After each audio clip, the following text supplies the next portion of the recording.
Coming down to Does he have it? Medeiros is going to get it. Haven't got it! He's on the outside line though, going into the fastest corner on the circuit. Surely this can't work. Dominic Ligner has got a sensational run outside line now though for the heavy braking zone. Around the outside goes the Audi R8. Look how much Miller's caught back into play. Exactly, Miller's still such up. He's not on second and change. All of a sudden Miller's back in play. Can Barry do it? Big Barry's going to do it. Big Barry!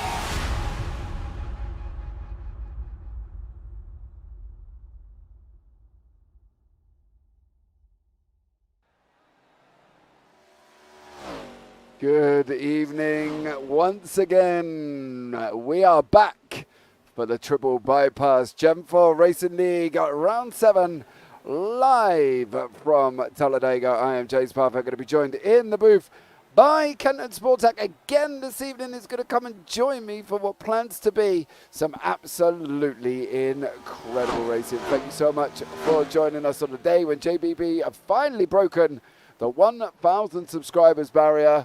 Now all we've got to do is get to 1,500 and we'll be happy here up in the booth. But overall, it's been an absolutely incredible evening racing so far. So if you've missed any of it, go back and take a look. So currently, what is the situation here in the Gen 4 Cup? Well, currently at the moment, as you can see from the scores on the doors, we have got Matthew Perezzini out in front, currently on 247 points. So we've got Al Corey on 230.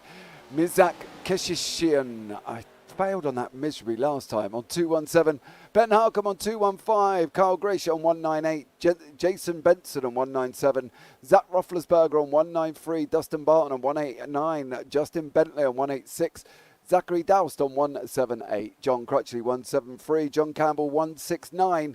And then we've got Ryan Traver on 144. Mark Herzog on 141, David Felt 120, Joshua Kona on 102, Dakota Floyd on 101, Patrick Dolbenberger on 100, Adam Schoen on 97, and Ryan Hyatt is there at the bottom currently on 85 points. And what an exciting evening it is going to be. But let's bring in Kenton. Now, Kenton knows a thing or two about this track here, guys, and will be able to provide me with all the information.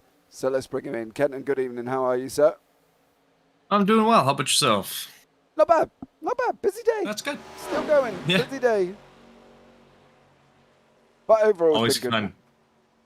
That's good. Oh, it's all you need, right? If you're having a good day, that's really all you need, whether it's longer or shorter. But yes, we are at the longest NASCAR oval race in terms of length. It's not how you want to go. That is not how to take that corner, just in case anyone is wondering. You definitely don't want to do that. But yes, it is the longest oval race at 2.66 miles, just beating out Daytona at 2.5. And then it's also considered, it used to be one of the longest in terms of length, in terms of like how long the race was, but then the Coke 600 now is the longest one. So, always was a fun race, though. Yeah, it definitely was here. We've got 69 laps of action, 3 sets of tyres, 1 fast repair, 2 green-white checkers, and we're expecting fuel to last between 30 and 40 laps. And it is currently the 69 driver appreciation event, as up in the top right-hand corner there. You can see it there as well. And one to definitely look forward to as we come into the last 3 minutes of practice. So there we go. We're just going to wait for practice to finish. Now, I just want to give a big shout out to all the drivers that have partaken in sponsoring this league, of course, and making this all possible. The list of drivers there are on your screen currently at this moment in time. If I read them out for you, I would be here for a very long time, as there is a lot of them that have helped here in the Triple Bypass League, of course, putting this together and getting yourself. And if you want to get yourself involved, you can. There is 3 nights of racing. Sunday is the Next Gen, Tuesday 87 Legends, and Thursday is Gen 4. So you can get yourself involved. Discord links down in the description below. Mine and Kenton's links are down in there. The JPB website, the JPB leagues, Big Dream, everything is down in the description below. So you can get yourself involved one way or another with this absolutely incredible league, and you can go and join the Discord. So that would be absolutely amazing. Right, we've been here before. Now, we come up with the philosophy of the fact that, you know, it's Dega. You know, we left here calling it Sweet Home Alabama at one point, I believe. But what is the situation with Talladega? Because some people love it. Some people think, yeah, I can cope with this. Some people think, you know, what's the situation with it? Because I like it. I think the fact that you can jump in a Gen 4 car or a NASCAR Cup and just go full bore round a circuit is incredible. But why is it not everybody's cup of tea? I mean, the biggest reason why it comes down to not being everyone's cup of tea is the style of racing seems very simple. Keep your foot down, turn left a little bit, go straight again. It doesn't seem as technical as, you know, someone looking at a road race, or you see like even the cars, the next gen cars driving around Coda, things like that. You're like, well, there's a lot more going on. It's much more technical, but they don't realize a lot of the time that how much goes into actually driving these cars at these speeds, because these guys will be reaching, I'd say, over 300 kilometers an hour or around 200 miles per hour. Yeah, see, around 300 kilometers per hour, right on schedule there. The entirety of this race, outside of obviously safety cars or lifting for a crash, things like that. And this speed is also this car and Barton going completely by himself. Now, what will happen in the race is you're going to have guys lined up, one beside each other, right bumper to tail the entire way, as long as, barring something crazy going on and crashes and all that stuff. But drafting is super hard. It throws your aerodynamics all over the place. Wind doesn't go over the car the same, so you have to deal with that while you're coming into and out of corners. You don't get quite the same downforce on the top of the car that you would normally get driving completely alone. So it can definitely lead to spins like that. right on cue for us. Getting squirrely coming out of the lines.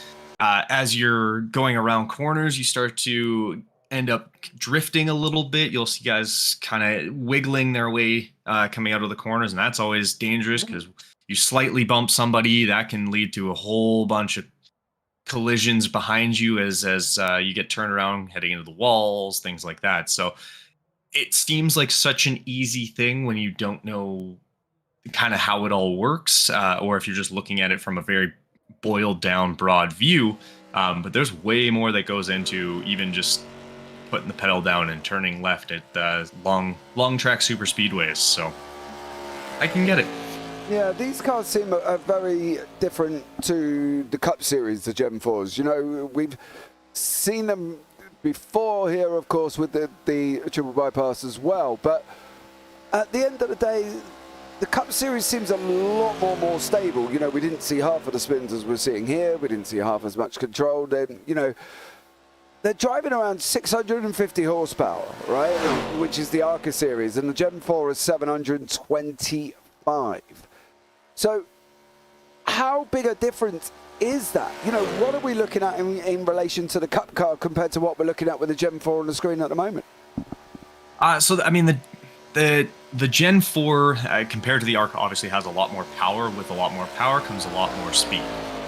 Once you start reaching those higher speeds, a lot more incidents can occur because you can lose your car very easily. The biggest thing the Gen 4, I would say, compared to the Gen 7s or the next gen cars, outside of obviously just a lot of power, like the new ones are V8 naturally aspirated. They're 5.86 liter, like they're big engines and they're powerful. Like these things will get up and go. But the biggest obvious issue is going to be what actually happens when they crash. They did a lot of work with the next gen cars to keeping them pinned down so you don't get blowovers. Gen 4 is not too bad, but that's always going to be one thing. And then the other big, very noticeable thing when you even just looking at the car, you can see it, is the Gen 4 has this sort of, the rear end almost looks like it's stepped sideways. Like the car looks crooked while it's driving straight. And that's just an aerodynamic thing because obviously turning left the whole time, they're trying to get as much wind on the inside of the car to pull it around while trying to push as much to the outside of the car so it has an easier time turning. With the next gen cars or the current Cup car, they are symmetrical. There's no lean. They don't have any bodywork designed for that. They kind of just rely on a little more downforce under the car, which most, generations of these cars have never done. So this is actually fairly new in the next gen stuff. But these Gen 4 ones without that, so they can get a little more squirrely, a little easier. But a little bit of damage to them isn't as detrimental either. If they don't lose quite as much time as a next gen car will. If its front bumper's all busted in, it will still hurt, but they'll have a little bit more ability to sort of maintain speed as they go through. There you go. I told you, he knows everything. If there's anything that you need to know, please put it in chat and Kenton will answer. He knows everything possible that we have here. So, you know, fire away, guys, fire away. Don't forget to give the video a big old thumbs up because that would be absolutely amazing. We have come to near the end of qualifying. We've got a few cars left out on track at the moment as well. I'm not quite sure. Is he facing the wrong way or was that just my eyes there? Or Oliver Turan? Okay, maybe my eyes deceived me and he wasn't facing the wrong way, but I'm pretty sure he was. So there we go. Just as well, Tyler Merritt is out on track currently at this moment in time. On the car number 53 there, of course, the American. We've got one Australian, two Canadians here tonight. Canadian, fellow, how can I put it? Canadians. Canucks. Is that how you call them? Canadians were Canucks, yeah, or at least most, depending on, I guess, who you want to talk about. But yes, typically Canadians and Canucks interchangeable around the world, apparently. I've been informed. Okay. Yeah. Vancouver, Washington. He is sneaky. That's not Canada. Well, There's a secondary Vancouver. I forgot about that. There's one Vancouver in the U.S. too. Okay. Well, I'll leave you to argue that one out. We're just coming to the end of qualifying now, guys, as well. So we will be able to bring you up the current grid state here this evening as well. Now, as always, we have got a few drivers there, not putting times in currently, but Jason Benson is on pole. John Crutchley second, Carl Griesick in third, Justin Bentley fourth, Oliver Turan in fifth, Keith Hanlon sixth, James Lawson seventh, John Campbell eighth, Zach Dowse ninth, Derek Catt in 10th, Ben Harcum and Matt Perezzini is in 11th and 12th place.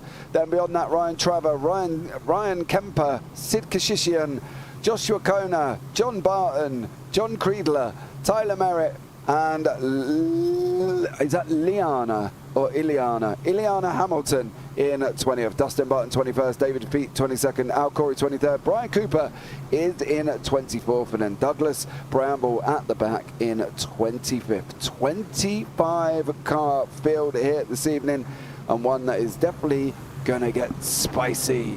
25 cars is always spicy. Yeah, 25 cars on this track. You're going to be hoping and praying that the guys around you or the people around you aren't getting squirrely coming out of final corners, or turn 2 and turn 4, or aren't squirrely in the corner, because these cars can be with a little bit more power than the ARCA car. It does let them get a little dicier, and obviously without having the same downforce that the next gen is, they're a touch harder to control going through those corners. So you really got to be careful, and yeah, you kind of have to hope that whoever's around you has control, because a crash near the front in this field could be pretty decimated very quickly. Okay, well, that could explain why we've got a few drivers at the back. Al Corey is one of them as well. Brian Cooper is also at the back there as well. As we can see these cars go flashing past us here from the start-finish line at Talladega SuperSpeedway. So guys, it's that time of the evening again. Get your drinks, grab your popcorn, sit back, relax, chill out, enjoy it, and pay attention, because trust me, it's going to be exciting, and I feel there could be a lot going on. Now, out of preference of who you think's gonna win, if I said to you who you think's gonna win, now let me give you some stats before you decide to go and pick that as well, right? Perezzini leads the points and has completed every single race as Matt Perezzini. He's currently down in 10th, mind you. Now, we haven't got Roethlisberger on the grid this evening, which is a bit of a shame, actually, for him, because every race he's entered, he's won. So, where would you sit back and go, he's going to win, they're going to win, who's going to win? I'm going to go with not those last two cars. I've seen the Nuka-Cola have a few bumps here. But you know what? I'm going to go with Perezzini. For two reasons. One, he's had a lot of points. Two, he's a fellow Canadian. Yeah, there's no UK. So I'm going to go, I was going to say I'm going to go for the next best thing and pick John Campbell, but I'm sure he's not going to be too impressed with that, the way I put that. So sorry, John, I didn't quite mean it as quite as that sounded there. But I feel the Australian John Campbell is going to do the job for me today. So I'm going to write these down. We should really set up a point score system, shouldn't we, between me and you? Because we're doing it with the BSC, picking the final 4. So maybe we should do a Broadcasters Championship as well. But here we go, guys. The lights are going to be going out very shortly, of course. Once more, we're going to be into the Geico restart zone, and then we're going to be green, green, green. So here we go now with Jason Benson at the top, leading us away. You can see the Geico restart zone on the left-hand side. Is he going to be going? I believe he is already gone, and let's go racing once more here at Talladega SuperSpeedway with Jason Benson, Carl Griesick, John Crutchley, Oliver Turan and Justin Bentley are currently out in front in your top 5. Now, last time we were here, there was 2 lines, okay? We saw the 2 lines, but that was with a completely different car altogether, right? That was with the Cup car. What do we think here? The drivers have been warned about bump drafting, okay? They've been warned about it, and they've been explained that obviously, if you're going to do it early on, if you're going to cause a problem, and you're going to be harshly penalised. So, what's your philosophy? You're in a Gen 4. You're at Talladega. It's full flat. What's your philosophy trying to then survive this if you can't use the normal techniques of sitting up right behind somebody, giving them a little nudge? I mean, you just got to utilize that air gap. So you can see kind of the, I believe that's the 48 and the 16 on that high line. And even though it's just 2 of them compared to the 3 down below, they're working really well. They're maintaining that gap. There's no like getting closer, then backing off, then getting closer. And basically what that allows to do is there's an air pressure that sort of builds up between the 2 cars, and it allows kind of hit the, I believe it's the 16 who's behind, the 48 there. It allows him to sort of push him along while he's cutting the air. So he's staying in the slipstream sort of thing, but at the same time, he's using the air pressure built up between the cars to push the 48 ahead of him along as well. And that's kind of the way you have to do it if you're not bump drafting, as it will allow you to sort of utilize a lot of the bump draft aspects without causing or running the risk of causing an incident. And these cars with the fronts of them aren't very flat, so bump drafting does get a little dicey in them, because you have to line it up really well and hope the person ahead of them doesn't move at all, because that can obviously lead to a fun spin and a very short day for some people. Yeah, you can see him here. Touchwood at the moment. Everybody seems to have survived. There is a bit of a gap from Al Corey backwards, which was a little bit surprised this early on. The fact that they've got a kind of a 3-second gap back down in 27. You see them just coming around the pressure screen now. So it's going to be tough, I think, in the track in general. We sit here and say it's full flat, there shouldn't be a problem, they should just be able to go, go, go, go, go. But that's the thing when we talk about NASCAR over in the UK or Europe, we just sit there, they just turn left and put the foot on the floor, and then that's about it, and then hey presto. But over this year, since we've done these various series, we're learning more and more. Like, I'm learning more and more as it goes on, and obviously we realise there's strategy involved, there's fuel, there's yellow flags, there's going in, there's not going in, there's 2 tyres on the right, 2 tyres on the, there's a whole group of different perspectives to NASCAR racing than what generally people expect currently at the moment. And we've got Jason Benson currently sitting out in front in the 42 car, of course, being pushed along by Oliver Turan. So this is going to be really interesting, I think. But explaining this to a European, well, sometimes you might as well speak French, I think, because they just do look back and just go, foot on the throttle, turn left. Yeah, and I mean, navigating kind of lanes is a big one. So the fact that there's 2 lanes, 2 very distinct lanes in Talladega is a great way to show it. Not every track will be like this. Obviously, we've talked about like places like Dover or even some of the little bit smaller like Kansas, and then you go to places like Auto Club where there's like 9 different lanes you can take because there's just so many options. So it all comes down to what track you're at. how things can kind of play out. And then obviously with it being flat out, you have to really, as a car not in the front, so the 42 and I believe that's the 27, sorry, those two cars, they're at the front. They actually have one of the easier ends of things because they just pin it and keep it straight. Like, that's really what they need to focus on. Those are their two big things at this point. Whereas when you have, if you're the cars just behind them, so if you're looking at the, I think it's the 002 and I think it's the 48 there. If you're those cars, or even, the ones just behind them, you're having to figure out, okay, well, when do I need to lift going into this corner? Because you're going to have so much speed, and unlike the car ahead of you, you will hit the back of their car if you don't lift a little bit. And it's not a lot, and you're taking off maybe 15 to 20%. But you still have to know, okay, I can lift here. You have a car behind you, don't lift too much, so you get bumped from in the back there. You're taking, so you don't get as much of that airflow over the top of your car that the car ahead of you does. So you're now having to also navigate the car with very little actual aerodynamic benefit of the wind. So if you're a lower car, things like that, going below the apron is very not advised, and especially in this kind of race where if you, that's an interesting, as we start to go 3 wide, that's not what you want to see this early. Nope, you don't want to be 3 wide if you can avoid it. You can on this track. It is a little wider than places like Daytona, but it does get real sketchy.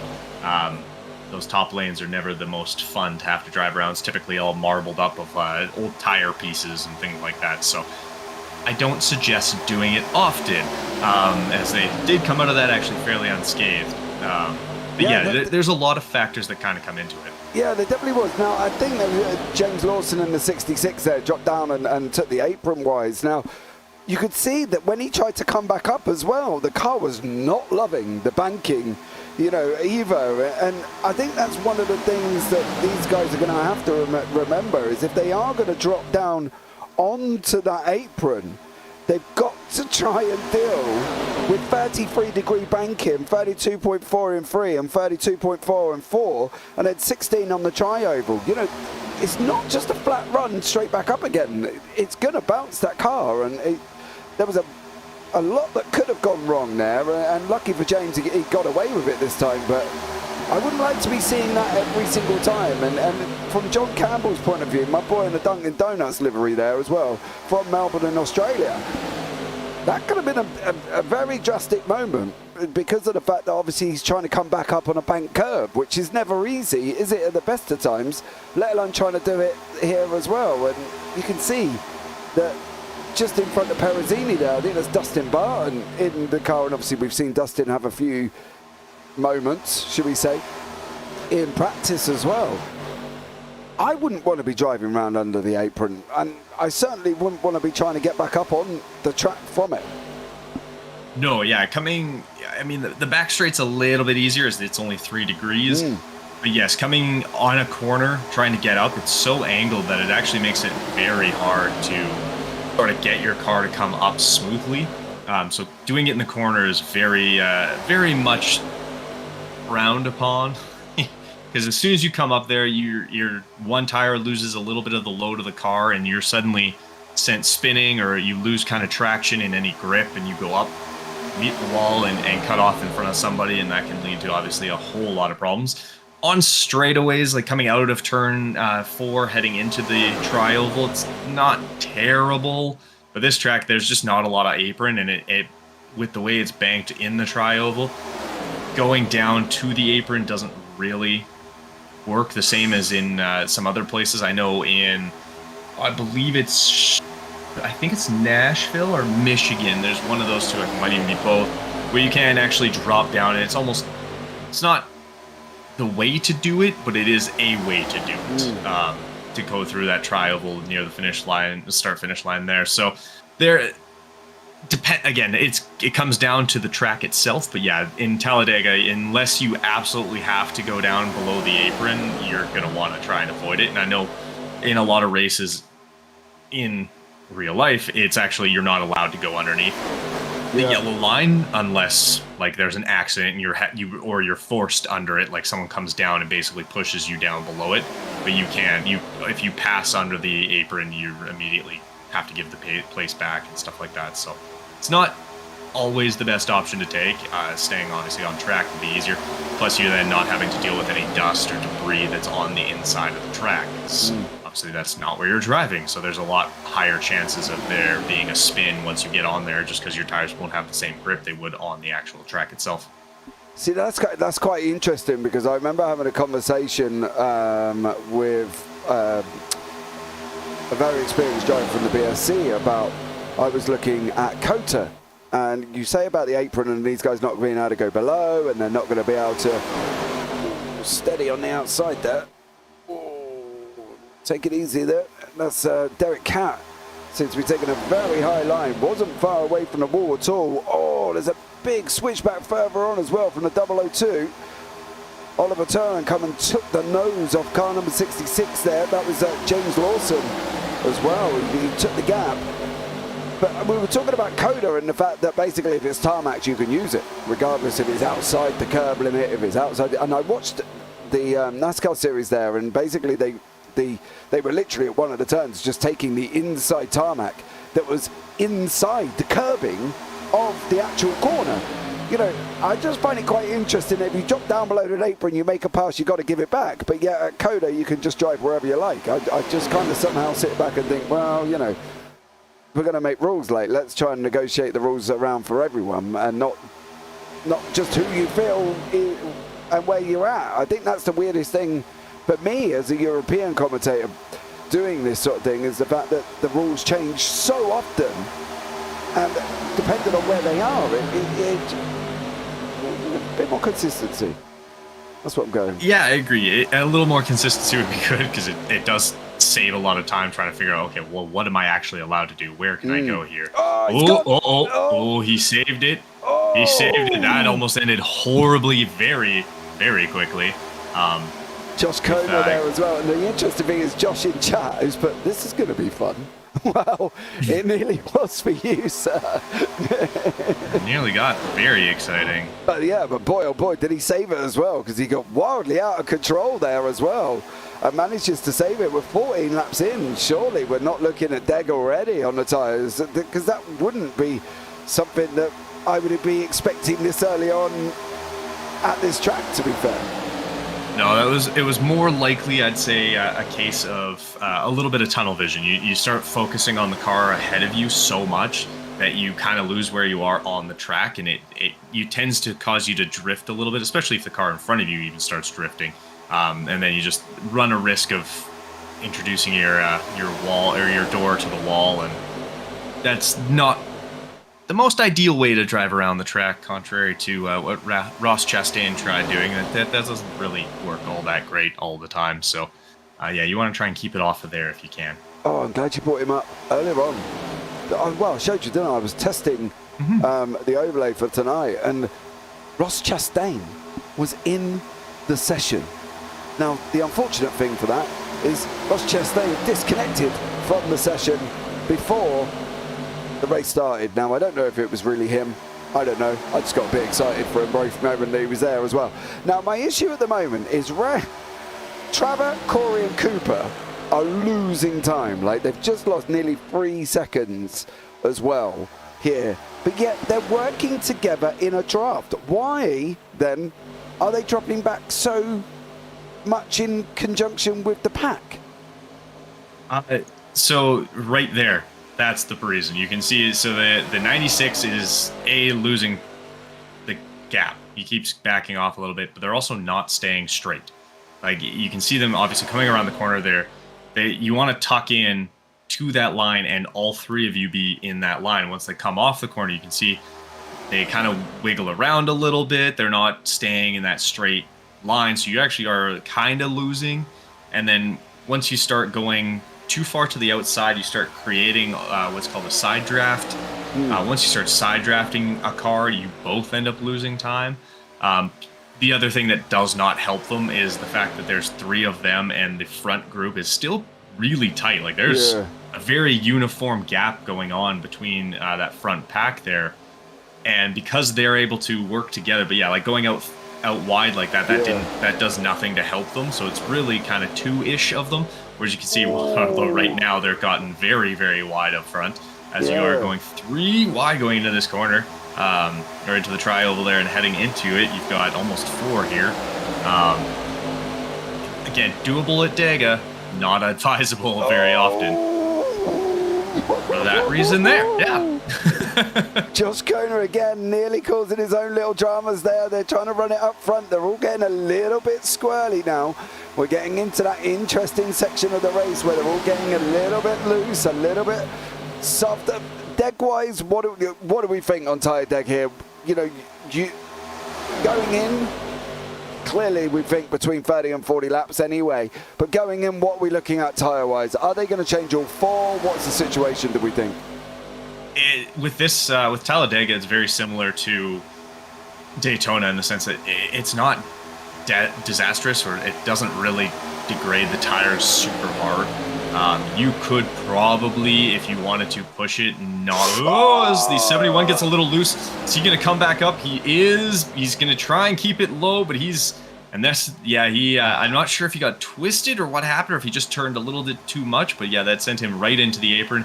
He was able to keep it out of everybody else, but yeah, really close to causing a very drastic issue for that front pack there.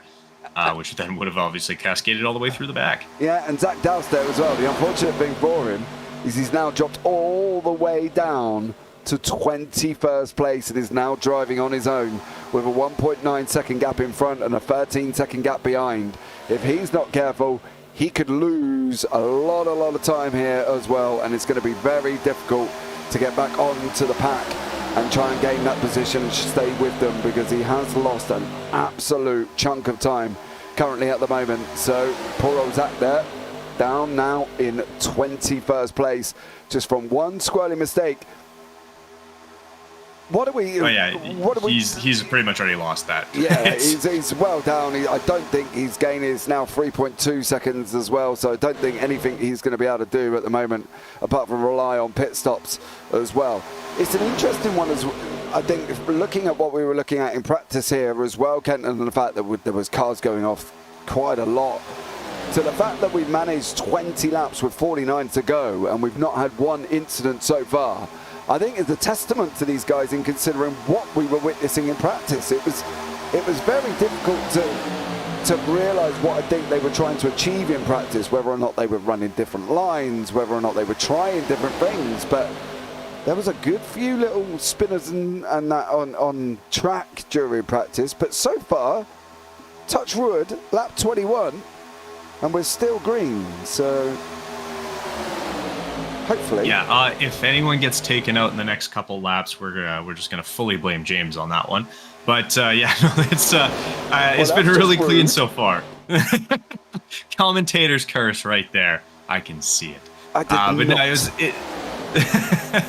It's been amazingly clean. There's been a couple of close calls, we'll call them, that have led to a little bit of tense moments, but they've kept it very clean. The little extra space that you're kind of given does help compared to Daytona, where you've got 2 lanes, and if you want to go wide at all, you're hitting the wall, and that's just going to cause a whole lot of problems. Whereas here, there is that 3rd lane coming all through, so it does make it a little easier. But yeah, a lot of these guys are going to be sort of trying to fuel save as best they can, because we had talked about it. Yeah, it's 30 to 40 laps depending on how you run it, and obviously if you're in the draft, you're saving a lot of fuel because you're not having to put as much power down to get as far with that sort of utilization of the draft. But they're not going to be pushing super hard, so that also does help at this time when you're just trying to keep yourself in a good position, minimal damage as you can, and then in the back half of the race really start trying to focus on getting yourself in a spot where you can go for the win. Yeah, well, it's an interesting one currently at the moment, because Zach Dowse, who we saw drop down into the inside after getting a little bit squirrely, he's actually closer to the back 3 than he is to the top pack currently at the moment. He's got 11 seconds in front, 7.5 behind. It's probably not going 3 wide would be a good suggestion. But also for Zach, it's going to probably benefit him more dropping back into that pack to try and pull that pack forward, of course, to give him some assistance, because right about now, he hasn't got any. And the gap behind is currently now 6.8, so he's going to have to be a little bit more careful as we're going round here once more on lap 24, of course, live from Talladega for the Triple Bypass Gen 4 Cup Racing League here. And one that I think could get spicy. This is the thing that always scares me when I sit here and watch this, is the movement in and out, in and out, in and out. You know, they almost remind me of a snake going across the ground. It's just wiggling constantly. And we sit here and we talk about the fact to stay in line, stay in uniform, go one behind the other, don't do it, don't, you know. And then something generally happens and then we sit back and go, well, we told you to. But how big of a deal is it for these drivers to sit in a line for somebody? You know, because it's hard enough for me turning left and right when I'm trying to go around a racetrack. These guys are going one way and we're asking them to stay directly in a line with the person in front of them. It's not an easy feat by any short of the mean, is it really? It's not just, oh yeah, I'll go 45 degrees and sit here with him. Do you know? Yeah, it definitely gets a lot tougher. Obviously, as the race goes on, you start losing weight with the fuel, things like that. It will get a touch easier because your car's a little more nimble. It's a little easier to control. You don't have the weight kind of pulling you around. But yeah, it's the aerodynamics make it a lot tougher. Those secondary cars, things like that. And then obviously, if you have a car ahead of you that's weaving, it's hard to really maintain the draft that you're trying to pull in, and it causes you to lose out on that draft. And once you lose out on your draft, well, what happens to you is exactly what's happened to Zach there. You drop back real fast. So once you're out of that draft, that's not a good thing. And I mean, we see guys kind of going up lanes and then down lanes and things like that. And obviously, it causes some issues for some of the other drivers because now you have to be really cognizant of what that guy could do and making sure that there's no gap so he can get down, but that he's not going to try and force a gap and kind of try and push you out of the way, sort of thing. So thankfully, we haven't seen any of that happening yet, but there's been a few kind of transitions from the high line to the low line. But it's all about finding which line works for your car, and also at the same time, which line is going to work with the guys around you. And if you're trying to push on that high line with just 2 and the bottom end of things has, 4 guys all working together, they're going to have more momentum, more power, and they're going to go past you pretty quick. So it's all about taking opportunities when you can. But yeah, without there being bump drafting, a car wiggling a little in front of you is a little safer. If they were bump drafting, once that car starts to wiggle, you're almost guaranteeing that there will be a huge crash very quick.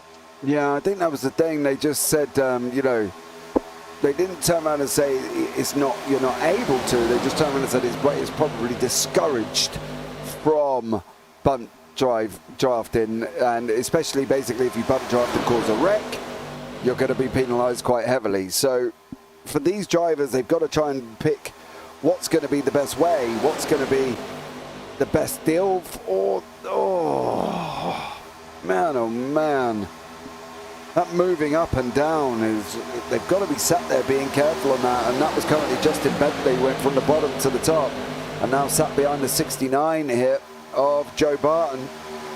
Barton has been out in front. They have swapped again. Yeah, it's those going up those lines, you really have to make sure that gap is there, because if you go and there's no gap and you end up hooking a guy's quarter panel and sending him backwards, it's going to lead to huge problems for not only yourself, because you'll get penalized, but everyone behind you will obviously be a little bit unhappy with you. Yeah, I mean, getting out that high, especially as he bumps the wall there, that's not going to help. That'll slow him down a little bit as well. But now he has no draft, so like you can see in real time him just dropping straight back. Like he was up near the front and now is down at the back there. So it's not the best thing to get out of the lane. But yeah, right now with the way he's right, like you can see him losing time and losing that gap just from one corner. So you definitely want to stay in that line. Oh, yikes! Starting to get a little squirrely. That was a 78 of Ben Harcum there. Got a big old wiggle on, and then it kind of settled in again. But Boy, oh boy, that could have been more scary for the whole of these pack as well, because they're right at the front and there is going to be nowhere to go for the pack behind them unless you head down, well, across the grass, really. I think that would have probably been the safest bet there as well. Just an update on Zach. He is now on the back of Ryan Traver, Al Corey, Brian Cooper as well. So Zach now lost so much time. He is now dropped down into the group, and this group is now 4, where it was initially 3. At one point, as we say, he was closer to the backpack than he was to the front. After his moment that made him drop down on the inside apron, but these 4 are going to be trying to work together. Might be a little bit easier in 4, but as you say, they're not really staying together and keeping it as they should. But sitting here up in the booth saying they should be doing one thing is completely different to what's going to be happening in the car, of course. These guys up front still sitting side by side in 2 lanes. We have got a little bit of a fractured area at the back. Matt Peruzzini and Oliver Turan moving slightly back a bit as well. John Campbell is now in the bottom line on the inside on the Dunkin' Donuts car, but it's kind of James Lawson, John Kriebler behind them are slowly dropping off. They've got to decide where they're going to go as well on the outside. The 13 car of Dustin Barton kind of running around on his own. Can't really decide if it's top, bottom, middle, round, what's going to happen, apart from probably staying safe, because I suppose if he is back there, we can kind of see what's gone on with the pack and might get that a little bit more time to react than some of the guys who are driving bumper to bumper. Yeah, it'll give him at least a little bit of time. He might be able to kind of sneak his way through a crash or anything like that. And obviously, if the longer you can keep your car pointed forwards with no damage, the better chance you have of getting a win there. As we can see, I believe that's Barton in front of Harcum here. Just a little wiggly coming out of that corner there, and it's getting a little bit of a drift going on as he comes into turn 1 and 2 here. And that's obviously not what you want, but the 27, and he's doing what I was talking about earlier with that side drafting, and basically what it does is it forces some of the air of your car to hit the car beside you, which is why it causes it to slow down. So the car is not only getting the air it's directly trying to get through, but is also now getting air pushed from the car beside them. It works better on the outside of these cars, especially in the next gen ones. As you can see that little shark fin on the 27 there on the left-hand side. So because of that, it does help deflect a little bit of that back off the car. But if you're on this side, they don't have that. They don't have that sort of shark fin sort of idea, or that little tail wing there, I guess, on the right side of the car. So it does have a little bit more effect, as it will cause it to actually get up over and hit the tail wing of the car there. So the rear wing, I guess, of the car there. So it does make it a little more effective on the outside line, but it slows both cars down and gives you a little bit better of a fighting chance to kind of stick with it to guys, especially on the inside lane tech. Ooh, as we get a little contact up ahead here. But yeah, it gives you a little shot on that outside line when you are technically traveling a little bit farther, because you are a little further outside the corner. Yeah, it does make me laugh sometimes when we look at the rear wing on these cars, especially on the Cup cars, and on the Gen 4 it's a little bit higher up, of course. You can see it's more predominantly out the back there as well. But one of the things I noticed is sitting in the cockpit there with Matt Peruzzini, looking forward, you can basically it literally physically looks like somebody's gone, we need to stick a wing somewhere, so we'll bolt it here. There we go. And it's almost like they picked a bit of plastic or a bit of metal and just bolted it to the back end of the car there. You can see the bolts running across the back line. There's like, 2, 4, 6 bolts just kind of holding almost something in that somebody almost forgot to put on. And that's what makes me laugh when I sit back at this, because obviously, used to F1 and there's bits sticking out all over the place, all sorts of aerodynamics going on. And these cars are just so basic. It's like, there we go, there's the car, go for your life. Do you know what I mean? I think there's where that whole stock car kind of heritage comes into it. That's what they've done with these cars. They've just stuck the wing and just gone at that. There we go, done. Yeah, it's funny because stock cars, I mean, they've done a much better job in the recent ones, but they were made to look identical to their cars. And then, I mean, this comes from the origin, I guess, of NASCAR as a sport, which it was you literally showed up with your car and just drove whatever car you were using. So it is funny. Like the Chevy Impala looks, if you kind of squint a little bit at it, it kind of looks like its street version. But yeah, obviously the next gen ones very much look like, you know, the Toyota Camry, the fronts, especially the Chevy Camaro, Ford Mustang, stuff like that.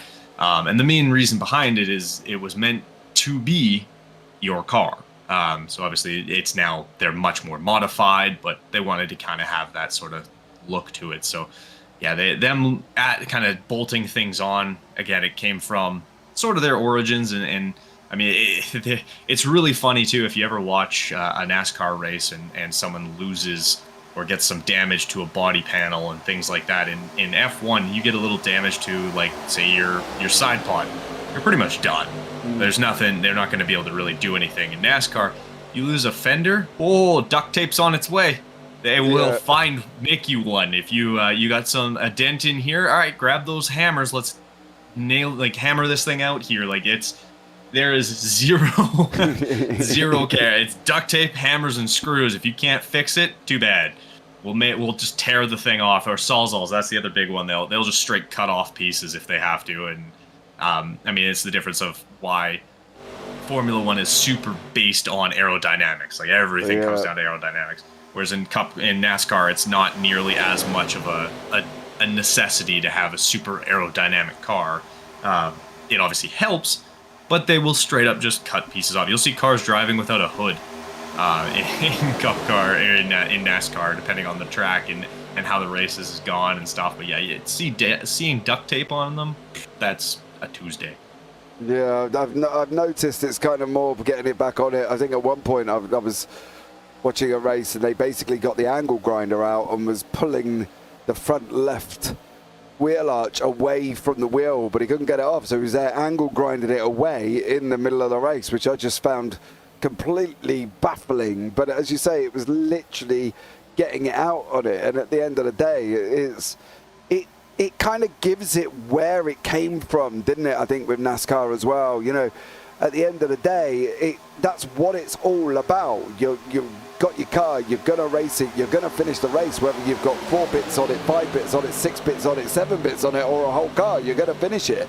We've got a few in the pits. Bentley's jumped in, Katz jumped in, and Kriegler's jumped in as well. Ryan Traver is still leading this pack away, of course, there as well, with Zach Dowsdale, Corey, Brian Cooper.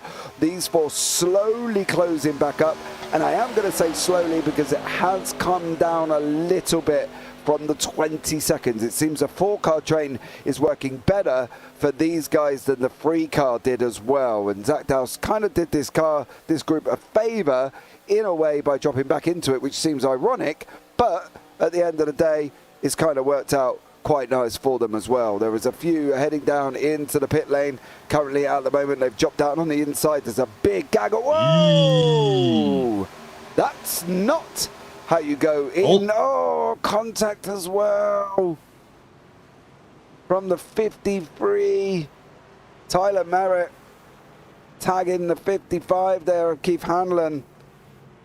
Tyler get all out of squirrely in the pits there. That was just incredible entry into the pit lane. But I think from Perezzini and this front group of Benson, Crutchley, Barton, Turan, Comer and Kashishian have probably done this right here, because we talk about this on a regular basis and we talk about going into the pits and how they're going to go in and what's going to be the best way of going in and things like that. And at the end of the day, we're finding the less cars you're entering into the pit lane with, the better entry and exit you seem to be able to achieve, because of the fact that you're not looking for the next car, you're not having incidents like that, you're not having problems getting out. You know, there's a lot more involved than just driving straight down into the pits here. And I think from these points of view for these guys, they've got to be very careful and pit their moments. I would be looking for more trying to go in on my own, or at least at some point where I'm not surrounded by about 13 and 14 cars that went in all at the same time there, you know what I mean? 100%, yeah. Because the moment you start going in, you want to be able to have a very clear braking point. You want to get down to speed, or pit lane speed, and then you want to be able to kind of just go, like get to your spot, get your stuff out, get back off. And so you're gonna see this little group here. So having 4 or 5 like this, you have a much higher chance. Although the 42 did not do it well, but you have a higher chance of avoiding incidents like that. And even with the 42 making that mistake, unlike with the 53, there was no one for him to hit. He was able to keep it out of the way, get his stuff in, get it. So like for Parisian, if he hadn't overshot his pit box like he did, you're in, you're out, you get your fuel, you're gone. And you're not having to sit there and wait for the car ahead of you to slow down. You're not having to wait for, get out of the way of this car trying to get down into its pit lane or pit box and stuff like that. Like, it just leads to, there's too many other variable factors that can come in that can cause a bigger problem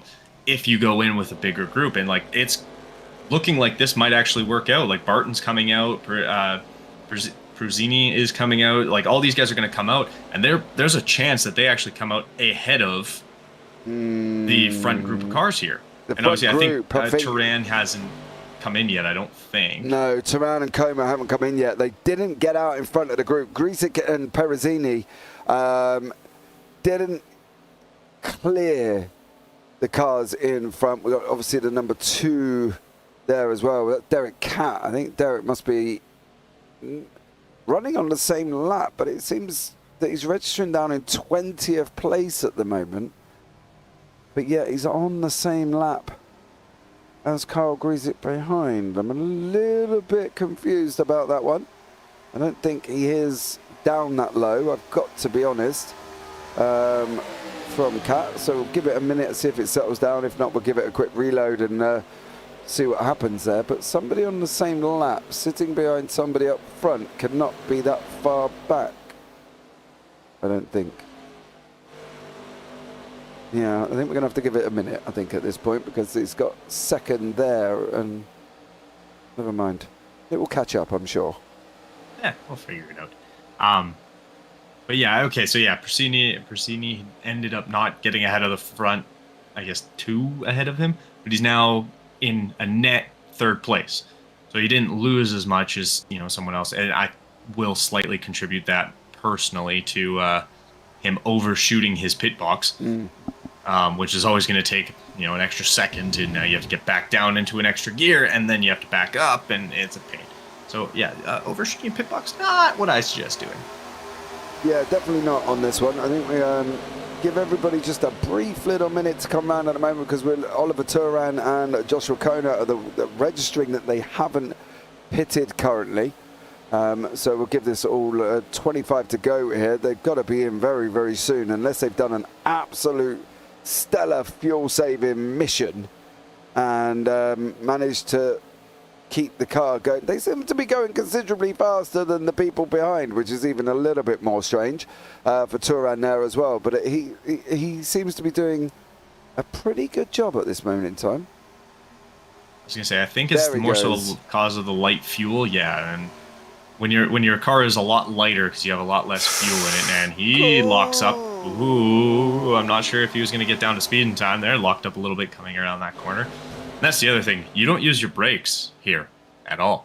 Your brakes are really cold when you start coming into the pit lane. So you have to be really careful what you're doing there, and not if you just slam on your brakes, they're not going to stop. You're going to lock up.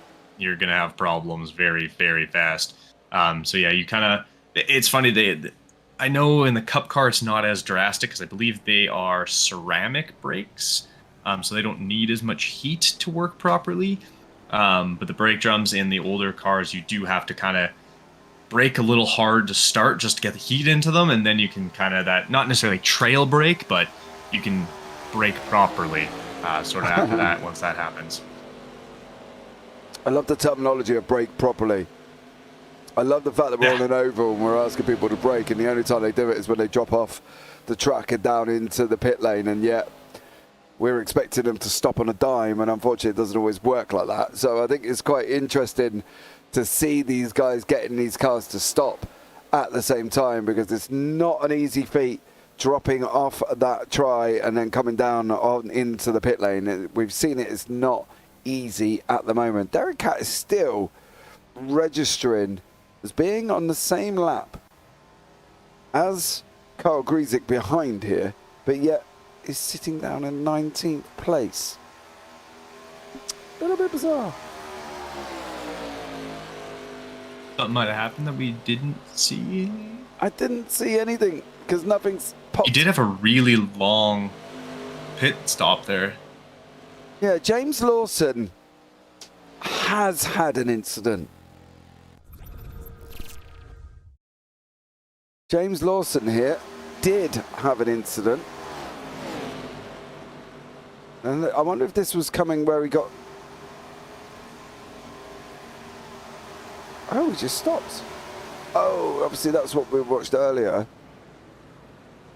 But he's been in the pits for nearly 7 minutes here. Can't see anything that would make him be in the pits for 7 minutes. Very strange. Very strange there as well. But currently at the moment, according to all timing software that we got, is Carl Griesick out in front in the 27 with Oliver Turan behind in the 002 there, and then Justin Bentley tucked up behind him as well. So we'll see how it all settles down within the next few laps. I'm sure these guys will end up coming back together, but Griesick currently has got a 7.57 second gap currently at the moment. And I think, to be honest, if Derek Cat is down that far, I think he's being used quite well by Griesick here.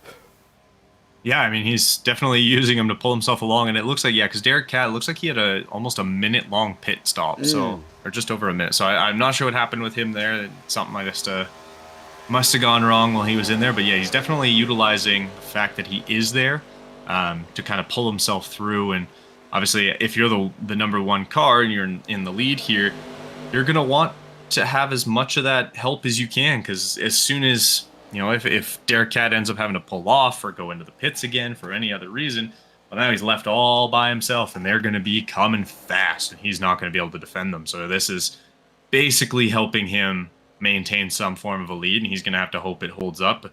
If, you know, Persini, Turan, Bentley, and Harcum can kind of get together, start really pushing together, they should be able to outmuscle the draft duo that these two are kind of creating and sort of force their way to catch back up here. Yeah, I think Cat and Griesick, though, are working together in a way where Griesick is the following car. He's not showing the signs of what we're seeing after this as well. If we have a look back, Matt Perezzini, he's kind of got Turan behind him and who's got Bentley behind that as well. But that squirreliness there that we're seeing within this pack of Turan going up and down, up and down, up and down. You know, if anything out in front currently between Carl Griesick and Derek Cat here, that they're actually maintaining the gap to round about 7.5, 7.6 seconds here. So if these two manage to keep together, there's no reason why they can't actually keep pushing. And as I say that, Griesick runs on the outside. But in general, you know, this pack's doing quite well. Now, further back on that, my boy John Campbell with Keith Hanlon and Joshua Kona are in another little free back. And then we've got Al Corey, Zach Doust and Ryan Traver who've moved up from the back end of the field currently and are currently now down in 15th, 16th, 17th place with John Creedler there behind them. Of course, behind that is Derek Cat, of course, but he's at the front pushing with Griesick and maintaining that gap out. They are coming down. They've just lost 3 tenths over that last bit of the lap, but they have got 19 to go. So it's going to be very, very close here. I don't think it's going to benefit Griesick going out and trying to run this on his own. I think at the end of the day, it'll be crazy to try, because at the end, if Derek Cat's not as fast as he clearly isn't showing at the moment, Griesick is going to end up back into that pack in no time. So from his point of view, he's got to try and push Cat along or give him some advice or do something with him here to try and help him, because they are losing time. It's now down to 6.8 all of a sudden, which seems bizarre considering it was maintaining at around about 7.6. Yeah, and then you could see it though, like right there, they're not sticking to a lane. They keep going up and then down, and obviously when you go up onto a corner and then you have to come back down, it's not going to hold as well.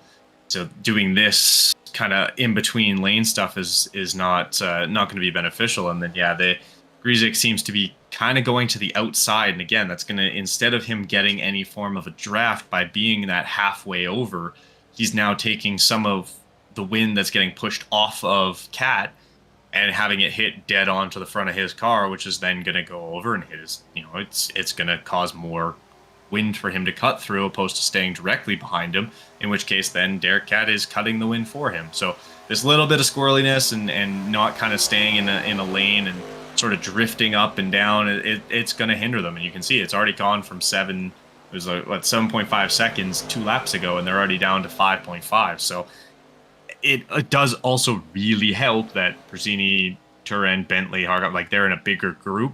You can create more speed and have a little bit more pushing with more cars, whereas just having 2 does make it a little harder in comparison to if you have 4 or 5 working together. Yeah, Grizik has got to be sat here thinking, what am I going to do here? He's either going to end up joining the pack and trying to hope for the run to the line, or he's got to try something. I don't know what he's got to try here to try and maintain it or push, but he can't sit too long. I think Cat, as much as they're trying to work together, I think from his point of view, he's in the politest possible word, he's slowing down, whether that's due to the fact that there's only 2 and then we've got the group of 10 behind. As you can see, them all here currently at the moment: Perezzini, Turan, Kashishian, Crutchley, Bentley, Harkin, Barton, Hamilton, Fate, Campbell. No, Fate is the last one in the queue, and even he's dropping off slowly at the minute, with Hamilton there as well. Dustin Barton and John Barton. Be interested to know if they're the Barton brothers or son and dad. Yeah, I don't know. Interesting. Would be interesting to know. But now Perezzini up front of this pack, pushing like an absolute trooper, and the gap's down to 4.4 with 15 to go here. We've gone the whole race without 1 yellow at the moment, and touch wood as I bang on my desk here, hoping that it doesn't end up. But let's see, 15 to go. Can Grizik hold on? Can Cat get him along? That's going to be the question, I think, for everybody. Zach Doust is still now in a pack of 5. These guys are rotating round currently. Doust, Traver, Creedler, Corey are the 4. The Corey at the end there, car number 45. This is about 18th, 17th, 16th and 15th respectively. Beyond that, we've got Kona here with Keith Hanlon and Campbell in front of them, and then Fate is just nearly off the back end of the pack, so it's now down to 3.4. The peloton is closing on the leaders, to use a Tour de France reference there. There's something not a lot of Americans are going to get. The Tour de France, not super popular over in the States. But yes, the gap's closing fast, and you can see it's just having those extra cars, and that's not what you want, as that's going to cause him a big problem. He also does have front end damage, it looks like now. I'm not sure if that was from this or if that was from earlier, but yeah, he's in trouble now. Like, this is going to be... Oh, it's closing. It's already dropped to less than a second. Like, it was instantaneous. And they're going to go around him, and the problem for him now is going to be he's going to have to try and catch the end of this little line. Otherwise, he's going to get really blown out, because if he can't get speed, like you can see, he's just out. Like, he's going to have to hope he can tuck behind, I believe, the 11 there of Fiat. If he can't, it's just going to, chew him up, spit him out the back end there. So, and you can see he's trying, and he's gotten a little bit of the slipstream, but he might not have had enough speed to stick it. We'll see how he plays, but I think that'll be kind of the ending of his good chance, unless something happens. But I think, that's kind of, they've chewed him up, spit him out, and out the back he went. Rather unfortunately, he was having fantastic racing. He was working with Cat very well, but it's just overwhelming power that the rest of these cars have with a big lane. Yeah, look at the speed, 292, 315. Yeah. But Perezzini is unfortunately there for Grizik. That one moment, if that contact there has caused a problem, then Grizik is going to be into the pack with Campbell, Kona and Handler very, very soon. It's interesting to know that Doust's group are catching the group in front. It's now down 12 to go with it's down 4 seconds. But this group are slowly catching up to the group in front. Harker making a bit of a wiggle through as well. So Ben Harker in there in the 78, of course, is sat as well. 12 to go. I cannot believe they've gone the whole race without one yellow. Quite impressive. It's in Talladega. I mean, I ran a couple of races here last week when it was Dega week across most of the oval, I guess, vehicles, and I don't think I went an entire 10 laps without a yellow flag half the time, it seemed like. So it's fantastic driving from them to keep these cars sort of under control. I mean, we did have that little incident in the pit lane, but obviously that's not going to cause a yellow on track. So. And the interesting thing for me is I was watching a top split NASCAR Cup series the other day, I was trying to tune the overlay to what I wanted it to do and get working, and I witnessed for a top split, right, at Dover, mind you, they had 6 cautions by lap 25. Oof. And it was a 110 lap race. Yeah, they're still there. Yeah, they're still going. Yeah, they're still going. Eh? Yeah, I mean, it's you know the saying, yellows breed yellows, oh, and in oval racing, it's even more of a thing. I mean, painful. Obviously, road courses, you're not going to have as much of an issue with it because one safety car tends to not cause too many issues, but unless you're in Australia, apparently, then one yellow causes the whole world to end.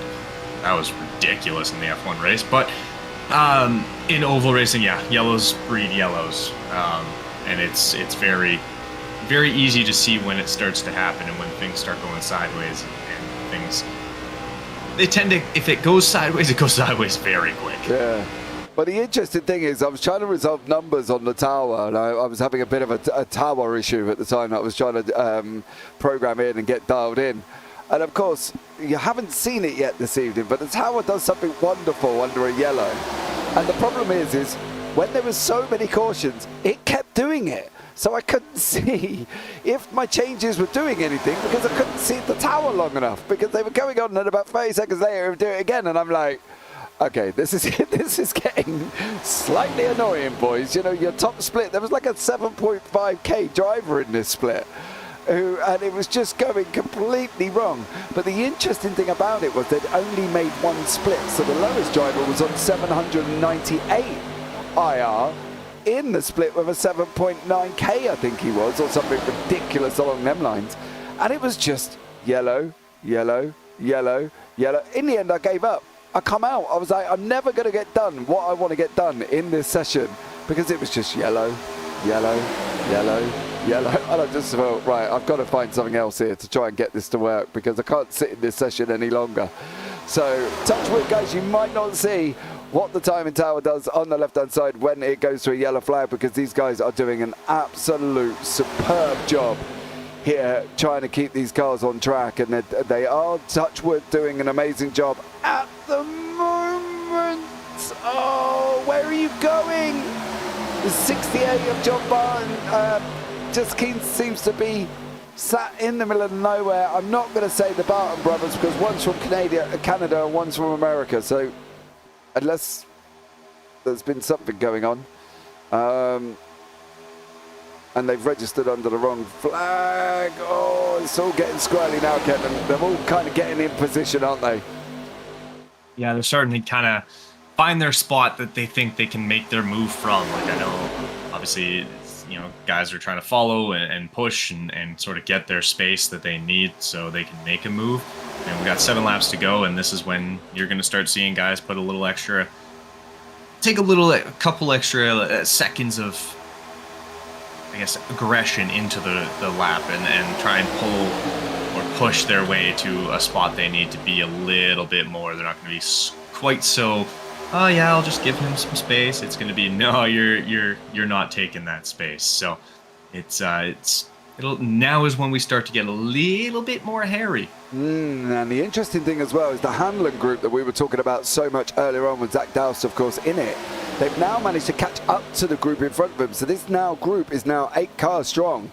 2, 4, 6, 8 cars. Yeah, 2, 4, 6, 8, 9 cars strong, sorry, here as well. So these guys are moving and starting to get a little bit more emphasis on their moves. Now, whether or not they're going to pull the 15-second gap in up front, I can't see that, and that's not me being pedantic or rude or derogatory to the drivers. Just unfortunately 15 seconds is a long old time with 5 to go here. So 5 to go at Dega, and they've got 18th place in front of them, which is Carl Griesick. He's dropped all the way down to 18th and is just about to be lapped. Griesick is going to be gutted from the lead to the back end in one little incident, and that must have been the slightest little touch there that he caught on the back of Cat, because you saw what he did on the front. Now I'm going to presume that was where the damage came from. I didn't see Griesick get himself involved in anything else, and I didn't recognise the damage earlier on, partly because he was still flying along at over 300 kilometres an hour. Yeah, and that's I mean, it's an unfortunate way to go, because yeah, he was running really well, but yeah, one small mistake, and it's kind of the hard part with ovals is one mistake can lead to the end of your day very quickly if it doesn't quite happen the way you want it to. So, and obviously they're moving, aren't they? They are, yeah. It's getting a little bit hairy in this front pack of Harkin, Kikishishian, Perezzini, Barton, Turan, Barton, Bentley, Crouchley, and Fate on the back there. Griesick on that outside line. There's no reason he should end up getting collected by this pack. The best thing about it for him is he could just sit on the back end and let them tow him round, to be fair. That's probably Griesick's best move, but it depends on what top speed-wise he's currently doing. These guys are racking out over... Oh, there we go! Big one there. There's the timing tower animation we were talking about. And now we are under yellow, 3 to go. 3 to go. And that was the move that we saw coming.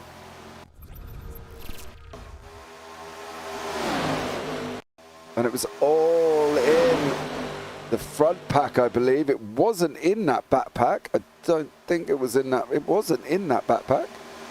Nope, it was, yeah, it looked like Parisian got himself tied up with somebody and sent around. I'm not sure what happened.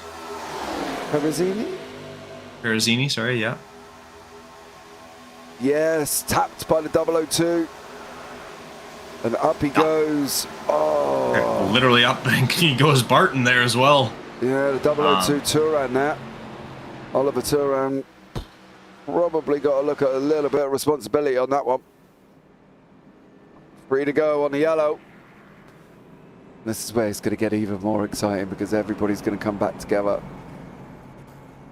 Yeah, and if thankfully they have that fast repair, so any damage they got, they should be able to quickly come in, get it fixed, and get back out. And I mean, in reality, I guess it depends how much fuel you have, because there's 2 possible green and white checkered, so this could get a little interesting too. Depending when, obviously, they're able to go in. They almost made it. Almost, Kenton. The whole Ready race. to go, yeah. Yeah, almost. It's impressive for sure to make it almost, yeah, what, 66 laps without a flag? 66 under 1 green. People have dived in. Turan, Barton, Perezzini, Dowse, Trevor, Handlin, Cat's in, Cooper's in. So I'm not... This is where these moments where I sit back and think, I don't think I could go in knowing that there's only 3 to go. You know? Griesick there's going to get the wave around. He's off as well, so in 18th currently at the moment. But I can't justify going into the pits this late on. Unless I was desperate for fuel, really, really desperate, I don't think I could go in. I think I'd have to just sit and chill. Yeah, and I mean, for a couple of guys, it's going to be damaged, just trying to get it repaired as best they can. I mean, yeah, there's a good chance it takes you out of contention for a win or anything, but you're still going to want to at least have a car that can sort of. Yeah, I just want to see if we can look at John Barton. I believe it was John Barton that went up in the air, wasn't it? Yes. Yeah. One of the Bartons for sure. Was it John Barton going up? Yeah, it was the 68 there. Goes up as well, off the wall. Yeah, when he kind of hits the wall. Oh, look at that from his point of view. Landed it quite nicely though. Did a stellar skid, job. gets right back going. didn't even chase the wrong way for very long. Yeah, not entirely sure I would have been wanting to be involved in that one, but there we go. Nope. So the lights are still on the pace car. We've got 3 to go here. 2 green-white checkers. And a couple of people have pitted. From about down in Oliver Turan, down in 11th onwards, has pitted. So this is going to be just a manic 3 laps here. Can we make it to the end? Can they get to the end, Kenton? That's the question. Joshua, I still have a chance, he says. So you're saying there's a chance? Yeah. I think at the moment. Am I going blind here? Where is he? I can't see. Oh, he's there in 9th place. There you go. Come on, Josh. You got to get John Campbell with you, though, because John's my boy. He's the one I picked for the win. My chance at win just got ruined, so. Well, he didn't get ruined. Oliver Turan may have had something to do with that. So, you know. Yeah, it's not ideal. Not ideal, but we're see here as well. 3 to go. Now, if Josh feels he's got a chance, he's down in 9th at the moment. What does that say about his mentality at the moment? He's just going to kind of go for it, or it's just going to rush to the front? What's the situation here for Josh in 9th place currently? Hope for the second in green and white checkered, and the front group takes itself out. Now, I don't think though necessarily that this would be the first one, because was we not still under racing circumstances at the moment they went to yellow? I think it would count as the first green white checkered, because otherwise they would have finished by now. It was only on lap 65. Yeah, maybe they have, because as I say, yeah, it says the race still says 3 to go. And yeah, in the little chat, the race will be extended for a green-white checkered finish, is what is being called. So. Okay, well, here we go then. Pace car's going to be in, and we're going to be going.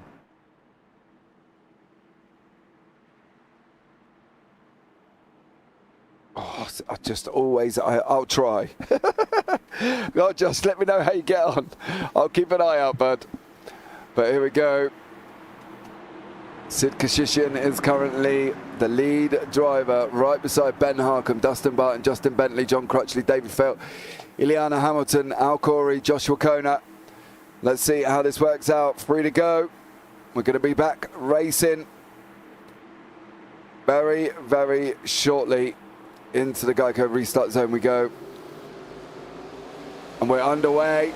We are underway. Sid Kashishian's trying to get a jump here currently at the moment. 13 of Barton behind him. That's Dustin Barton tucked up right behind him. Trying to push forward. The 78 as well. He got the jump there, but can he hold it? That's going to be the question. You got too much of a jump. You don't want to have that much space when you're fighting for the lead there off the restart, because once you do that, you have no one to help push you, and the cars behind have it. Oh, they're pretty wide. That's, yeah. Oh, okay.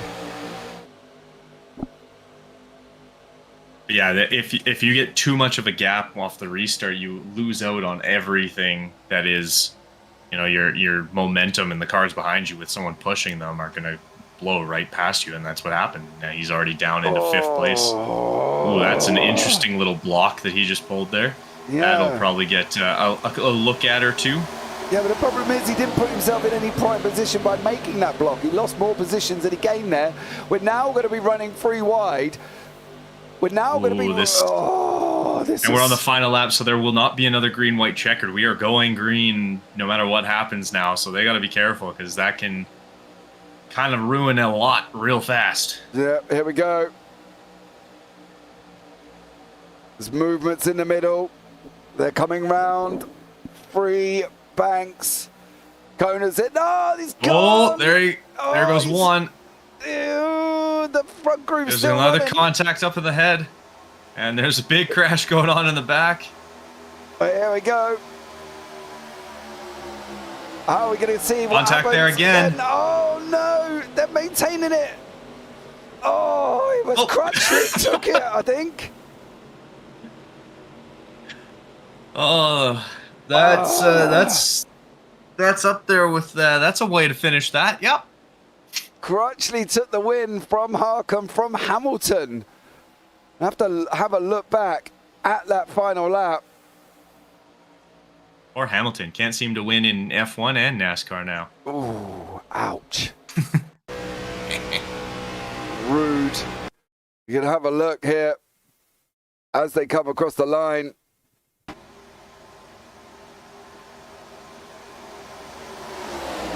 Wow, they even went too quick for me.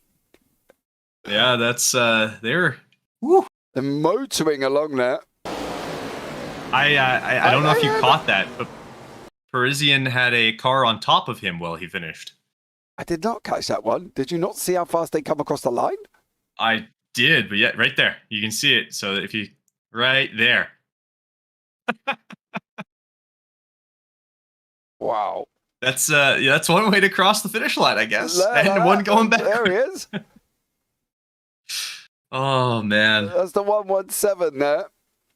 That's my boy John Campbell. Finished above. Yeah. Up Parisian's head. But there we go.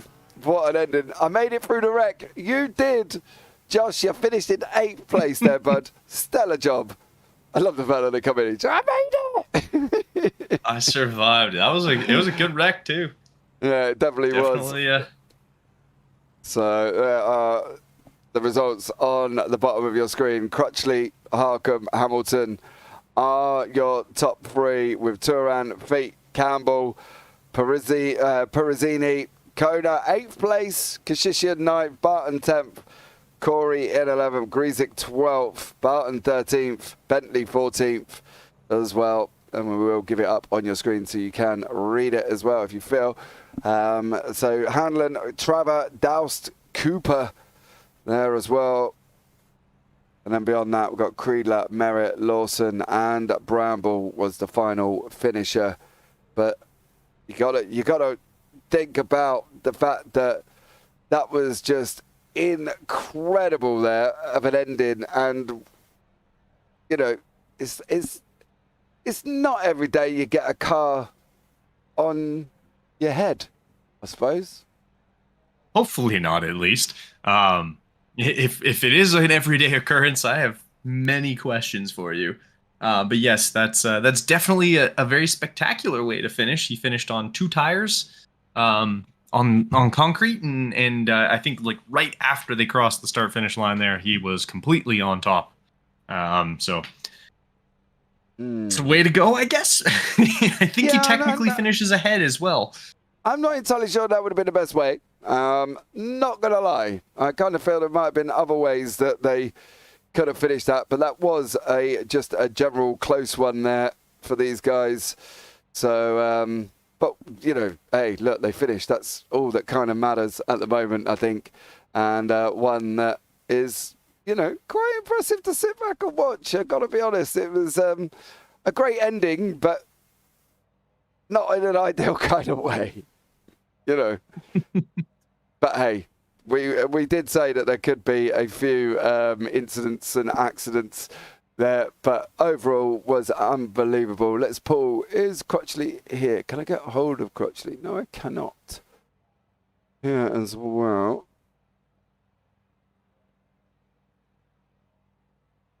Crutchley, can I get hold of Ben Harkham? Yeah, let's pull Ben I'll put him in the stream room so he's prepared. He's going to be coming in to the booth with us. Ben, welcome in. How are you, sir? Good. How about you? I'm not bad. Not bad at all. I've just witnessed an incredible ending, I think, to an incredible race. You know, we were talking about it up in the booth. 65 laps without a yellow, and then they come kind of, you managed to almost make it to the end there. Did you think you could? It was a wild race, that was for sure. I thought my race was done when I spun coming on that pit road there during the green flag pit stops. I thought I was done there, but I kept her going. And as we know, to be honest with you, anything can happen. So keeping going was probably the best thing for you, wasn't it? Yes, definitely. Okay, onwards and upwards, sir, there as well, you know. How do you think your season's been? How do you think it's going to go? What's the prediction for yourself, of course? I'm pretty confident for the rest of the season. Sitting fourth in points right now. Feeling pretty good. Yep. Well, Ben, congratulations on your second place there. So well done to you. It was by about 1,000th of a second that you... Yes, that was very close. Yes, very was indeed. But well done, sir. And thank you so much for joining us. And maybe we'll catch up with you soon as the season goes on. Looking forward to it. Take care. Well, there you go there. It seems okay. He's currently sitting fourth in the standards on 2:15. You see the results going down the bottom of your screen there, guys, as well. Josh says I got squished in between all of them. And Derek, man, that black flag killed me. Went from near the front to a lap down. Yeah, we did see there. Can you confirm, actually, Derek, did you get hit by Grizik? Because that would be an interesting thing to talk about. But I want to have a catch-up with Matt Perezzini, if he's ready and willing to jump in to the booth with us. Matt, how are you, sir? I'm doing well. How are you, sir? I'm very good, thank you very much. I've just witnessed two amazing things I don't think I've ever seen before. One was the fact that you were involved in the wreck that caused the caution to come out on lap 65. And the second one was the fact that you finished with a car on top of you. Yeah, I had to put on a show for the fans, I guess. You know, coming in here as the points leader, Talladega is always one of those tracks where you think, and to come out of here with a seventh, I'm happy, very happy, and actually extended my points lead, so I'm very happy about that. Well, I think that was probably the main part of it, wasn't it? Just trying to basically extend the points and not, you know, get involved with anything crazy. Obviously, at the time of the wreck, did you actually think you were going to be in seventh? Because obviously, a wreck like that, not right near the end, could have put the end to your race. Oh yeah, I mean, I figured once Ollie got into my back bumper there and turned me around, I thought, well, here we go, we're going to be relegated to a 17th, 18th place finish, and the green flag come out with that 2 to go, and I just stayed on the bottom, and everybody else just kind of drifted up, and I kept my foot to the floor, and the next thing you know, I was passing cars, and we were doing real good there, and then coming to the checker in 3-4, a couple of guys got together and bounced off me, and I thought, well, that's kind of bad. And then they started wrecking in front of me, and well, I wasn't going to lift. Yeah, I'm guessing you didn't, because for poor John Campbell, he ended up on your hood. Yeah, he did. I mean, I was like, I saw JC going, and I'm like, well, you know what? I'm just going to keep my foot to the floor, and I'll help him get sixth. Well, there you go. It was almost like watching the Lightning McQueen movie where he's pushing King across the finish line there, to be honest with you. it was, and it was a lot of fun. I mean, it was great that we had that kind of green flag. I mean, we made it just about to the end of the race green, which is awesome for Talladega. It's a great bunch of guys, great league. Real happy to come out of here with not hurting my points lead, and hopefully we can hold on to it till the end of the season. Yeah, absolutely incredible there as well. Well done, Matt. Thank you so much for joining us there, bud. And maybe we'll catch up with you soon as the season goes on. Sounds good. Thank you very much, guys. Appreciate you broadcasting for us. No worries. Take care. Right, now we have got Josh in the waiting room. Josh did say he would come in and have a chat with us. The man who planned on going from 9th to the win and then finished 8th in the end, Josh. Little bit unfortunate for you, sir. A little bit of a tough run, to be honest. Did you really think you were going to get through them all? I was hoping. I mean, I'm trying to think of what lap it was. I hit that wall for a second, and I was bouncing back. And I think me and Oliver had a strategy for a bit, and then kind of just lost it. And we were first and second for a little bit until we had to pit. But it was a tough race overall. It must have been an interesting thought process going in because you were sitting 65 laps on green. Was it expected that you might have got all the way to the end? I was hoping. I mean, it was. I wasn't expecting it to go that many laps without cautions. I mean, it's Dega, and I mean anything can happen here. Yeah, I don't think we expected it to go that far. I've got to be honest. You know what I mean? I didn't even get.